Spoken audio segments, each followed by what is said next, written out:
No puedo más.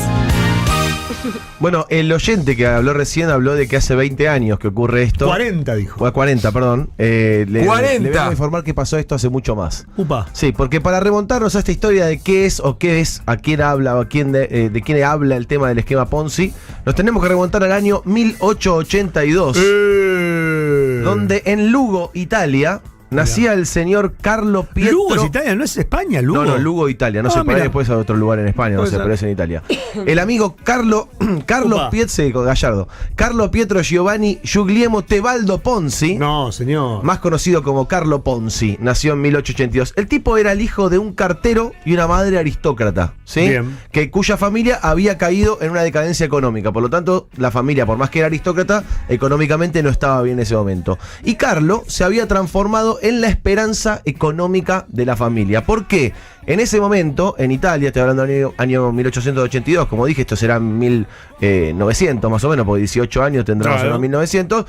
Ir a una universidad no es como hoy, que la mayoría de la gente tiene la suerte de acceder, bueno, acá por lo menos en este país, pública o no, pero accede a estudiar a una terciaria, sino que en ese momento solo muy poca gente iba a una universidad a estudiar, y por eso, como la familia era aristócrata, tenían una especie de ahorro con el cual dijeron, bueno, es la esperanza, Carlos, de que nos saque adelante. Vamos a mandarlo a una universidad con otros aristócratas. Mi hijo, ¿sí? el doctor. Claro, El para doctor. que también se rodee de gente que tenía dinero. Sin embargo, el amigo Carlos empezó a tener un vicio en la universidad, que eran las cartas. Mirá. Le gustaba mucho apostar. Y el póker, el Mirá, blackjack, como ¿no? papá. Claro, exactamente. Un beso, pa, te quiero. Y bueno, cuestión que un día el tío le dijo, mirá, además de estudiar en una universidad, podrías buscar trabajo. Y el tipo dijo, no, mirá, yo con la familia que tengo, yo trabajo, no pienso buscar. Bueno, tenés una oportunidad. Podés ir a Estados Unidos, que siempre es la tierra de las oportunidades, más de esos años también. Y le dijeron, podés hacer dinero y buenos negocios, vos que sos un tipo capaz, que estudiaste. Así que bueno, la familia volvió a juntar plata. Le sacó el pasaje en barco. El barco tardaba 40 días en llegar desde Europa hasta Estados Unidos. Y le dieron el pasaje y $220. Montón de plata en ese momento. Que en ese momento, claro, $220 por la conversión que decían más o menos en los lugares donde busqué, sería como alrededor de $20.000, ¿sí? La para hoy, ¿sí? Cuestión que el tipo fue al barco, 40 días ahí, ¿y qué había en el barco? Gente jugando a las cartas. ¿Con cuánta plata creen que llegó el amigo Ponzi? ¿Con cuánto se fue? $220. Ah, no tengo idea. Llegó con $2.50. No. Así que eso que él no quería hacer en Europa, que era trabajar, lo tuvo que hacer en Estados Unidos porque no le quedó otra, ¿sí? Claro. Cuestión que, bueno, consiguió trabajo como lavaplato, trabajó en una tienda y también fue vendedor de seguros. De 3 trabajos lo echaron de 2, en 2 por cobrarle de más a la gente que venía. Por ejemplo, vos tenías un seguro como el del auto, por ejemplo, y te dice, che, sale $250.000 por mes. El tipo decía, sale $340. Y se quedaba con 90 él y dejaba $250. Así lo echaron. No, un chanta total. Ya arrancó desde ahí. Cuestión que el tipo, como empezaron a conocerlo en esta Como la persona que yo conocí, que les conté el otro día, que conozco, que les cobraba seguro. El tipo tenía ¿viste? El distribuidor de seguros, digo, sí, el agente. el broker. Sí. Le cobraba seguro de granizo, pero no se la pasaba. Nunca lo pasaba. Claro. Y le decíamos, boludo, ¿llega a caer granizo? Nada, no pasa nada. Bueno, ayer me contaron en el Paseo de la Plaza de un operador que lo echaron, ¿no? Que le cobró a la banda y al lugar. Muy bien, ¿cómo tiene que ser? Sí. Bueno, claro, doble laburo por uno solo. Bueno, cuestión que el tipo decide irse a Canadá y consigue trabajo en un banco que llamaba el Banco Sarossi, porque el dueño era Sarossi de apellido, italiano, lo vio que era europeo, dijo, vení acá. Bueno, cuestión que este banco ofrecía una tasa de interés 3 veces más alta que todos los otros bancos. A los 6 meses se fundió, porque no tenía ningún sustento de que esto fuese a suceder. Claro. Y obviamente que en ese banco que ya trabajaba Carlo Ponzi, se fue obviamente el tipo Sarossi, Ponzi, tuvieron que irse y salir de Canadá porque no les quedaba otra. Bueno, cuestión que el tipo, ¿qué se quedó del banco? Un cheque. Entonces agarró, pum, hizo un chequecito y en lugar de usar esa plata para invertirla, se compró ropa. Se compró ropa cara, se compró anillos caros, porque le gustaba ostentar. El tipo, como dije anteriormente, venía de una familia que tenía mucho dinero. Claro. A esto estamos hablando de otra época, 1900. A la policía le llamó la atención que de repente un tipo que trabajaba en un banco, el banco cerró, se fundió y el tipo estaba con plata, con joyas, todo eso. Entonces, ¿qué hicieron? Lo interrogaron. Como el amigo Ponzi se ve que no sabía mentir, confesó lo que había pasado y cayó preso por primera vez. Mirá. ¿sí? ¿En Canadá en o Canadá, justamente en Canadá. En Canadá. Sí. Así que, bueno, al salir, dijo el tipo, bueno, voy a tener que encauzar mi vida. Y puso una empresa de agua y electricidad para brindarle agua y electricidad a una empresa muy grande que había también en Canadá, ¿sí?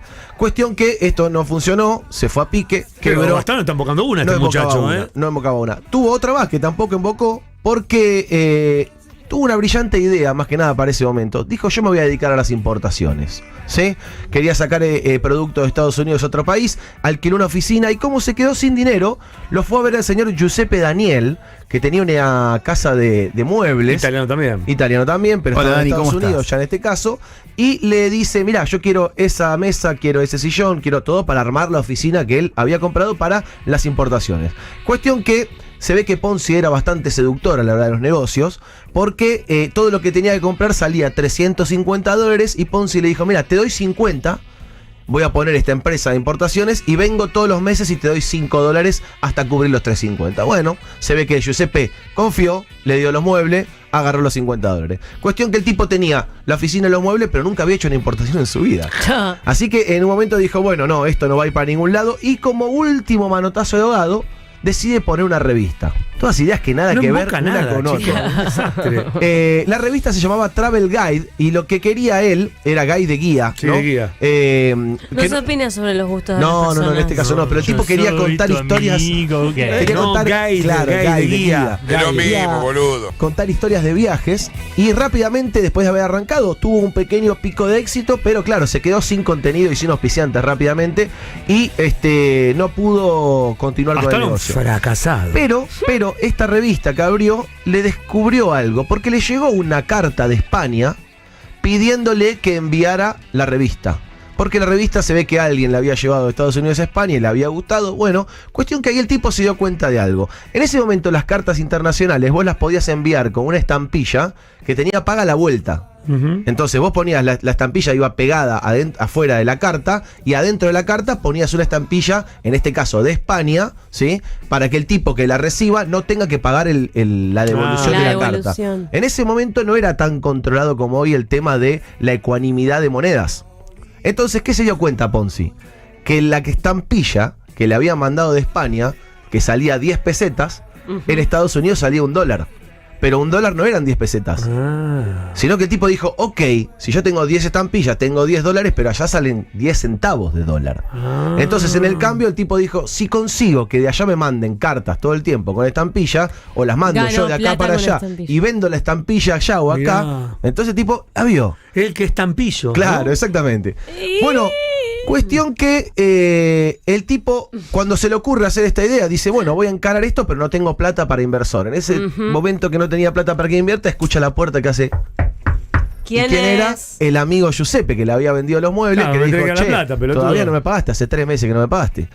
Cuestión que el amigo Giuseppe no solamente se fue sin cobrar, que puso más plata. Puso más plata. No. Viste que la gente. Viste, ahí tenés uno. Mira, ahí tenés un sos ejemplo. Un pelotudo. Bueno, cuestión que 1880 y 1920 en este caso, 1920. porque para el 1800 nace Ponzi. En 1920, para el 1 de enero de 1920, Ponzi tenía 18 inversores. 18. A los cuales le prometió 50% de interés en 90 días. O sea, estamos hablando de un 15% mensual. No, una locura. Cosa que no existe en ningún lado.